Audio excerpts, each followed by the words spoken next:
the world-famous Champs-Élysées street of this famous camp, which is the biggest refugee camp in the world. It is the Syrian people. It's very close to the Syrian border here. ISIS is not that far away from what I understand. What is necessary, what is helpful to the kids is a flexible approach to their education, which is vital for their future, and democracy reaches the kids is such a flexible approach. It needs no infrastructure essentially, and it also utilizes the time spent outside of classrooms and things in educational pursuits based on their talents, their skills, whatever they have. What is under certain threat here is the dilution of Syrian culture that can be reinforced and indeed guaranteed, and all the various people who have contributions to that can be formalized and codified in a very simple way. This is also keeping people busy. You may have seen the movie Back to the Future with the photograph which is gradually disappearing. Well, there's a word in the English language which is also gradually disappearing, and that word is childhood. What with school systems et al. Pushing education at younger and younger ages, and what with the rise of the technology where kids can spend up to 8 hours a day looking into screens, and we already have examples in the world where in fact the world childhood is, I would say, dead. The USA, my own UK, China, Japan, and I'm recently informed Singapore.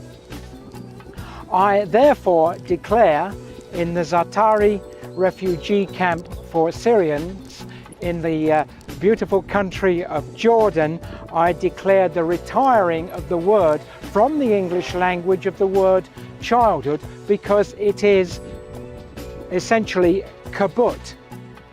Now, it's a perverse thing to say such a thing in Zartaro camp, because seldom have I seen in the world such happy and splendid young people who are not crushed by educational systems.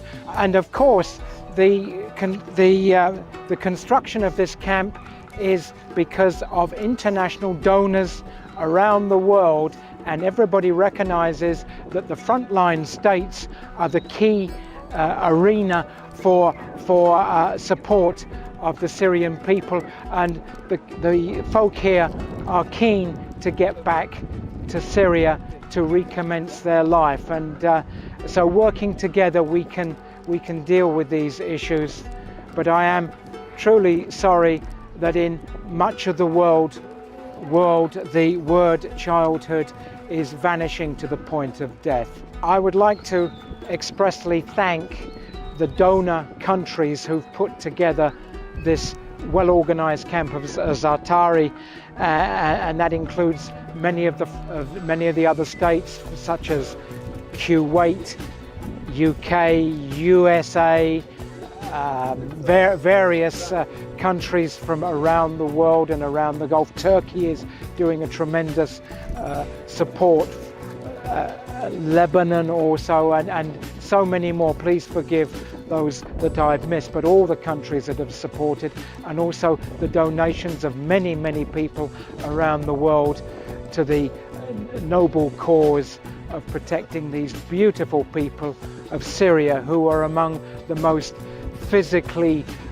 splendid that you'd see anywhere, and the children are a constant joy to meet the friendly, wonderful people of Syria. Thank you, people of Syria, also for your courage and your lives. Thank you.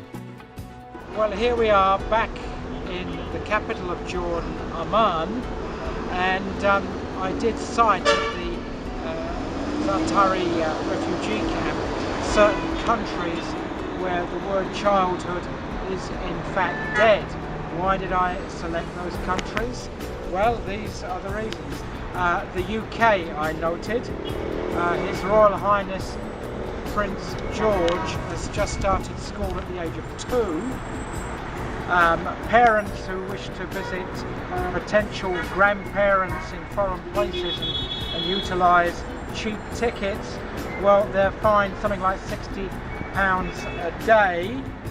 The USA, the children, 1 in 3 is slated for diabetes, and that could equal 100 million down the line, and the only approach you can really reach the kids is when very young, but the school is not interested in any way in the general health of the children.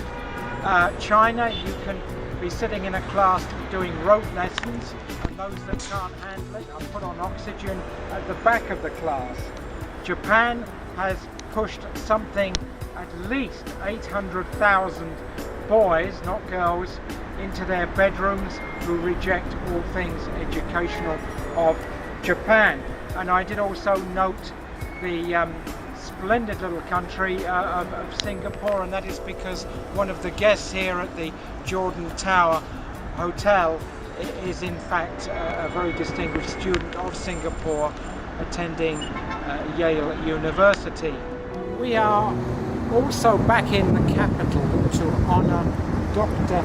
Youssef Eshikar, who is a graduate of the finest of the universities of Jordan, University of Jordan. He is also a Master of Science and a Doctor of Public Health from Brunel University in the UK, and you are appointed Companion of Peace. Here you are, sir. And this connects you with Gideon Wilkie at the Zartaro camp. Thank you indeed, sir. Thank you, and thanks Gideon as well. Cheers. So, well, thank you very much, sir. Yeah, and I've got a thing. This young man was propositioned by 3 girls for proposal of marriage, and I'd like to say that I was propositioned 4 times, which is 1 more than 3 times. But it's not true. Except it's not true, of course.